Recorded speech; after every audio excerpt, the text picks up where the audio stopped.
شارك في المسابقة فيلم عنها. لا ارجع، وأنا شايفة الكاميرا دي ترجع.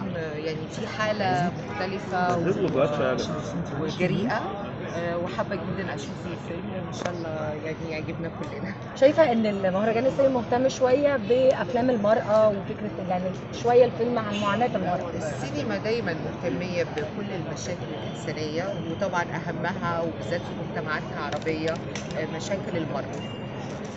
ليلى ليه ما فيش مهرجان بتعمل الا لازم يلا شوية هنا. اي مهرجان؟ الله يخليك، أنا بحب السيما زي ما هو معروف، وطبيعي إن أنا أكون موجودة، يعني أنا اتربيت على كده. ليلى الناس طول الوقت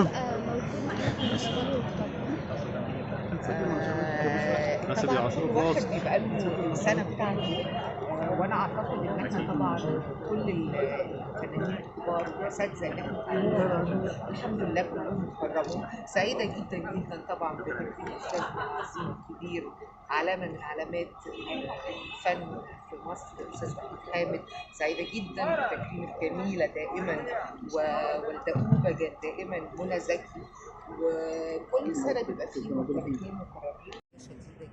شكرا. ليلى طول الوقت الناس بتتابع اطلالاتك وشغلك، ف قد ايه بتختاري ازاي فساتينك؟ لان البنات هتتجنن عليكي زي اصلا. القمر دايما.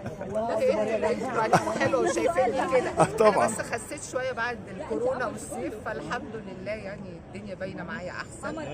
في ستايلست، في فاطمه ارجع ورا شويه، في ستايلست دايما بيختار لك الهدوم ولا انت اللي بتختاري دايما؟ بص، هي الهدوم دي كلها من دولابي، لكن اكيد يمنى مصطفى واختي واصدقائي بحب اخد رايهم، وبحب اخد رايكم ورايكم. في الجونه لبستي جامب سوت اللي هو التايجر ده، كانوا جابوا لك صور بقى انك ظهرتي بيه زمان قوي وانت صغيره، ده مظبوط؟ ده انا عاملاها مخصوص. وقصداها اصلا.